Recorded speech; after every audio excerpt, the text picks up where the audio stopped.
gentlemen, I have an important announcement to make about a wonderful new discovery. You'll never get away with it, see? Unless you stop your work, you're marked for murder. They're all against me. But you've got to listen. You've got to listen to me.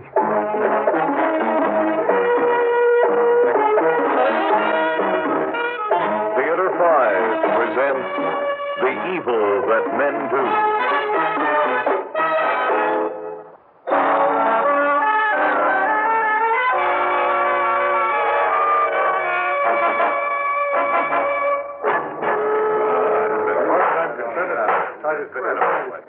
Yes, Mr. Mayor and members of the Yorkport City Council, the evil that men do lives after them in the form of ever higher taxes and human misery. 40% of last year's budget was spent on law enforcement and social agencies for the prevention and control of crime. Unnecessary. I tell you that I can wipe out crime tomorrow. That's ridiculous. Mr. Mayor, why waste the council? Mr. Mayor, let me defend myself. Gentlemen, listen to me, please. Go ahead, Doctor, but make it fast. All right. 5 years ago, I started experimenting in my laboratory at the university with a new group of tranquilizers. One in particular seemed promising. I called it Benefactral. After the usual laboratory and animal tests, I performed some carefully controlled experiments at Wilson Youth House and also at the Chester Street Jail. The results were remarkable. Benefactral immediately controlled and destroyed every antisocial impulse, every tendency towards crime for a period of 48 hours. It happens before your very eyes. I don't believe it. Gentlemen, it's true. Crime could be wiped out completely by adding Benefactral in minute quantities to the city water supply. Anyone who drinks a cup of coffee, a plate of soup, or a lemonade, any liquid containing city water, will instantly be free of criminal tendencies for 2 whole days. You have to prove it, Doctor. I will accept that challenge. Guard, bring in the prisoner. Now, Mr. Mayor, the man who's being brought in is an inmate of Chester Street Jail. He's had 5 arrests, 4 convictions, all crimes of violence. He's recalcitrant, utterly under... Steady, put the hands over your lousy pink. You can't force me in there. Steady. I'm going to get you for this. You'll see. Hello, George. I'm Dr. Alexander Kieran. For what? I won't keep you here long. All I want you to do is drink 1 glass of water. What's in it? Nothing that will hurt you. $5 and you got yourself a deal. All right, $5. Here. Now, drink the water. It tastes okay.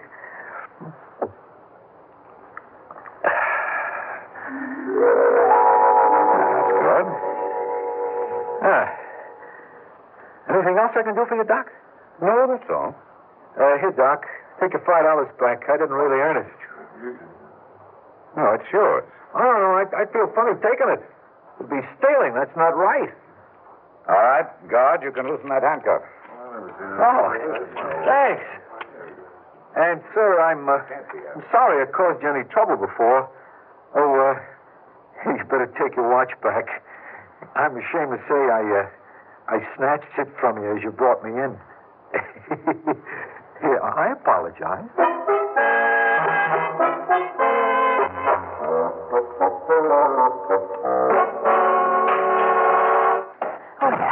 Nancy. Hello, darling.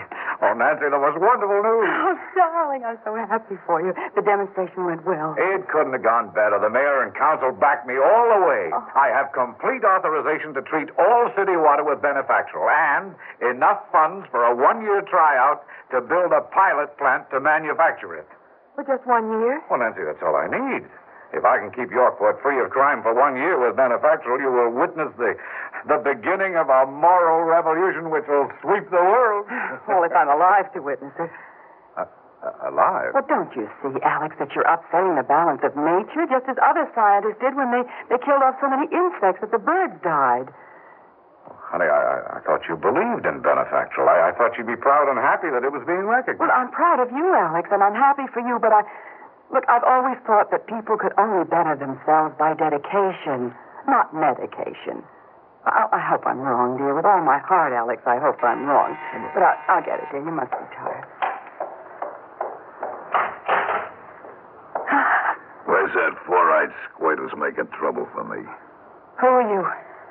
And what's the meaning of that gun? My name is John Coriff, and the gun means business, lady. Out of my way. I want to talk to your husband. Put your gun away. And I'll let you talk to him. What's the matter? You ain't never heard of me? I've heard of Big John Coriff. But I'm not afraid of you, and neither is my husband. Now put your gun away and come in. Okay. That's all I wanted. Alex? This is John Coriff. Cora? Big John, the gangster. Hey, I don't like the way you said that, lady. The newspapers generally call me the head of the Yorkport Crime Syndicate, which is more classy, and which is why I am here, Doc. Anything that isn't strictly legit in this town, I get a cut of it. And I expect to continue, Dr. Kieran, without you butting into it. Oh, I haven't done anything to you, Mr. Coriff. And you ain't gonna. But you take my boys and make them go straight with that dope of yours, and I won't have any rackets left and nobody to run them. Oh, I see. You know, I didn't realize that I'd be hurting anybody, but I'm perfectly willing to hear your point of view. Nancy, fix us a drink, would you please? Of course. You'll join me, won't you? Okay, Doc. Scotch and water. The special scotch for Mr. Coriff, dear. Well, thanks. You're the right guy, Doc. Well, I take that as a compliment. But that don't mean I'm gonna go easy on you. Some of my best friends, they get taken care of, you know what I mean? And this idea of yours, Doc, just ain't gonna go through. Well, the city council has given me I know, but I'll give you 50 grand to forget the formula. And a bullet in your back if you don't. Oh, thanks for the drink, missus. Mm-hmm. Thanks, dear. Well, here's mud in your eye. Hey, that's good scotch. Now, look, Doc, you think about what I said. Yes, I'm thinking. 50,000? Make it 100. Wait a minute, I can't do that. That's bribery.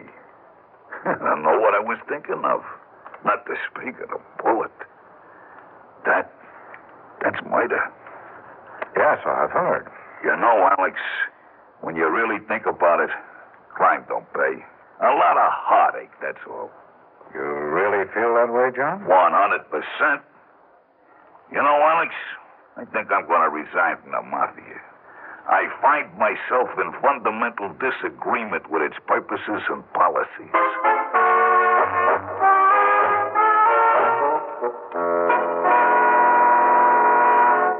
Oh, Nancy, listen to this.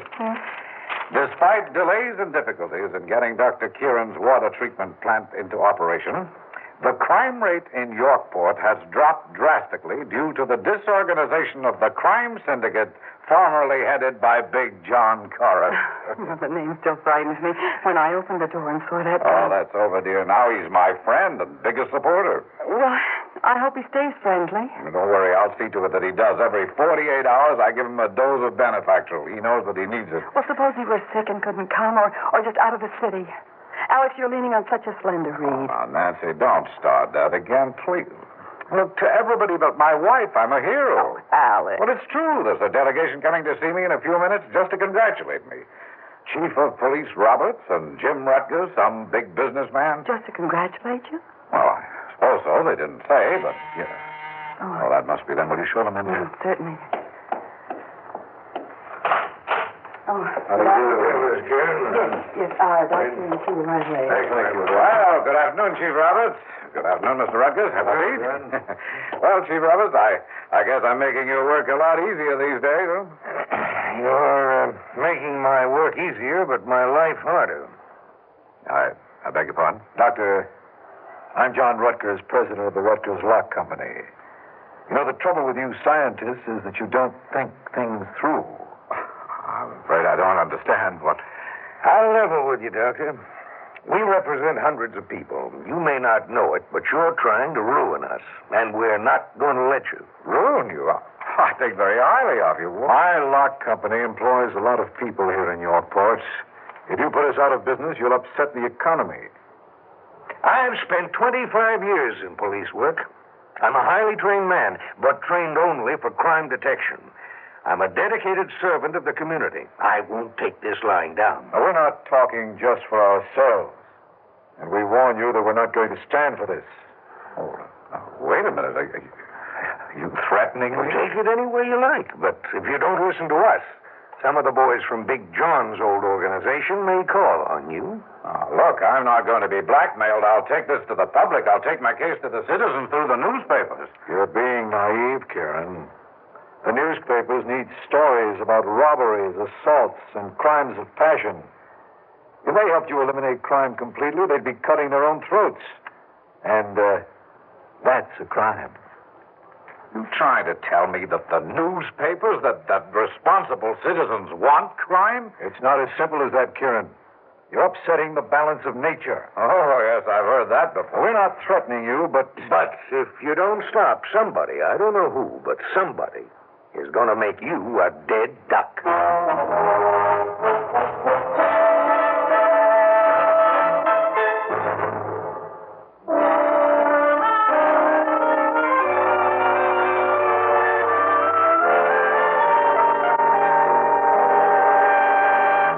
Alex, please give it up. Don't try to reform the world. It isn't ready. Nancy, I can't surrender. You've got to. Now, don't you see, 5 minutes after you came home from the council meeting, the mayor and his political henchmen sent their first emissary. I don't follow you. Well, then you must be blind, Alex. Now, how else would Big John Korth know about a secret meeting of the city council so soon? Oh, Alex, darling, please, give up the whole benefactoral project. Nancy, I can't, and I won't. Well, then you'll need help from someone who understands the use of force. Now, when will John Korth report here again? I should be here this afternoon. His 48-hour dosage period ends tonight. Well, when he comes, now, darling, speak to him. He's your friend and ally. He's got to help you.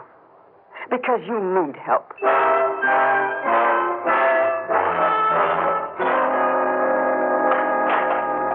Oh, good afternoon, John. I was wondering if you'd forgotten. I got to apologize for being late, Alex, but you see, I'm taking this here course in flower arranging at the Y. Oh. I wish my problems were made of flowers. Hey, what's bugging you, Alex? Look, John, a delegation visited me representing everyone in Yorkport who makes a living out of crime. My old gang? Well, they're in on it, but the leaders are the chief of police and Rutgers, the lock manufacturer. And they say that they have the backing of everyone who has a financial stake in the commission, prevention, or the fear of crime. They demand that I forget all about the benefactoral project or threaten me with murder. Murder? That's not nice. Not nice at all. John, I need your help. I don't know how to deal with this, but you've lived in a world of force and violence. Don't remind me. I need that kind of experience to deal with the threats to my life. Not so fast, my dear friend. That murder, like I said, that's a bad thing. But isn't it much worse if we take the law into our own hands? I'm not taking the law into my own hands. I'm just asking you to help protect me from this conspiracy. Well, I don't see how I could. Naturally, I threw away my rods, my guns, because I didn't have no license. I couldn't even protect myself from a flyby. But I keep thinking, if only we could make all those guys, a police chief and all, as nice as me, they wouldn't think of bumping you off. John, what? That's it. I should have thought of it before. Look, we're not going to wait for the water treatment plant to be finished. Tonight, you and I are going to take some barrels of benefactoral and dump them in the city reservoir. But it's against the law to dump things in the water. I think your plan is illegal. No, John, it isn't. We'll just be doing it earlier than planned. It's perfectly legal. Look, will you help me? Well, if you put it that way, sure, why not? I'd be glad to. Great. Now, here's what I want you to do. You go right away and hire a truck. Yeah, sure. Now, don't tell anyone what you need it for. Then, at 11 o'clock tonight, you come here. Okay. We'll load the truck, take it to the reservoir, and by tomorrow, there won't be anyone in town who'll have the slightest impulse to commit any crime of violence against me. Doc, that's a great idea. I'd better get going. Well, the faster the better. But remember, John, don't raise anyone's suspicions. Stay out of sight until 11. 11 on the button. I'll be seeing you. I'll be here. Thanks. So long. Nancy, come here quick. What is it, Alex? Everything's all fixed. There isn't going to be any trouble. Oh, wonderful. By tomorrow, the danger will be totally gone. By tomorrow? How come by tomorrow? Well, tonight, we're treating the water in the reservoir with benefactoral. We? You mean you and me? I'd like to help you, No. John Korth and me. John promised he'd be here at 11 tonight. Oh. You mean you spoke to him when he came in for his dose of benefactoral? Benefactoral? Nancy. He forgot it. He what? Oh, we were talking about the threat to my life, and he forgot it. We both forgot it. And how long will his present dose be effective? I don't know, till 6 o'clock, 7 at the latest. Oh, Alex, what are we going to do? What are we going to do?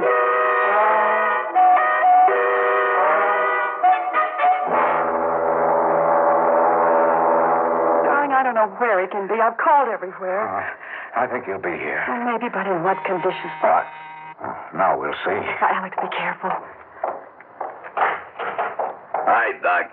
Well, here I am, just like I said. Oh, John, we were worried about you. You forgot to get your dose of Benefactor. Yes, Alex and I were afraid that you might have changed back to the way you were. Never gave it a thought. Yeah. Well, you'd better have some Benefactor before we forget. Doc, I don't need it. I think I'm changed permanent. Well, take it anyway, John, just to be sure. I tell you, Doc, I don't need it. Now, come on now. We got things to do. I got the truck out near your laboratory. We'll pile the stuff on and get out to the reservoir. And Nancy, you see, there was nothing to worry about. Come on, let's go, John.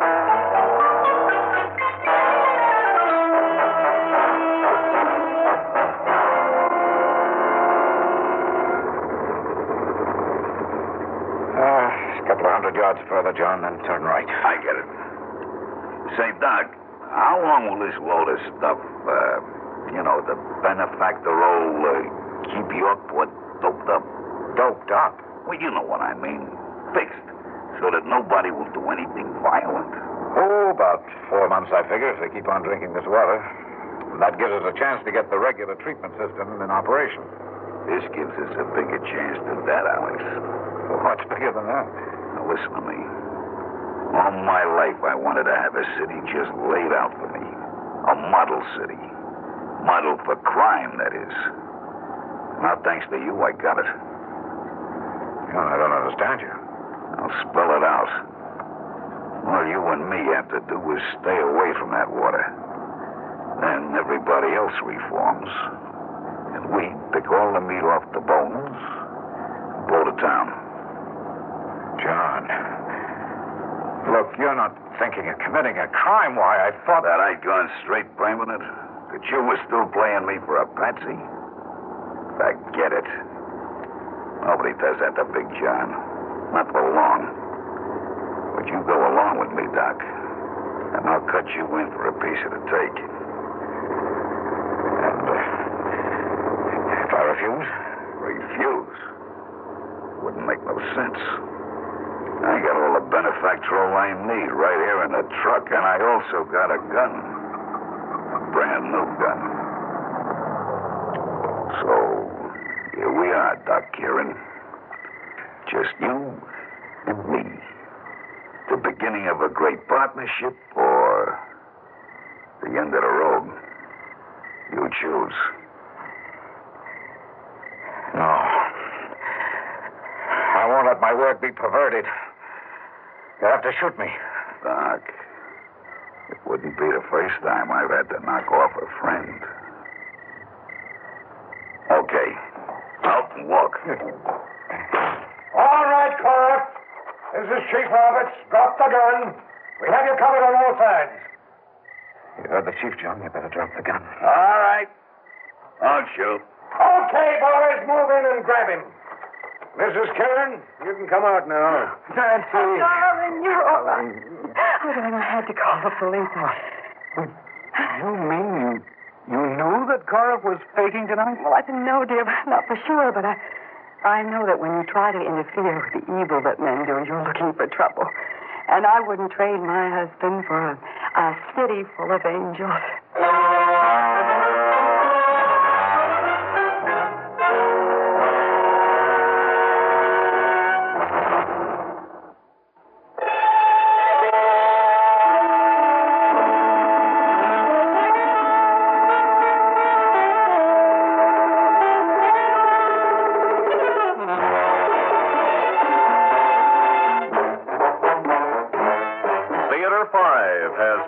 The Evil That Men Do, written by Raphael David Blau and directed by Harry Nelson.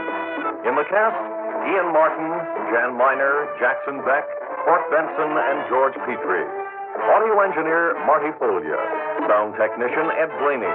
Script editor Jack C. Wilson. Original music by Alexander Vlastotsenko. Orchestra under the direction of Glenn Osser.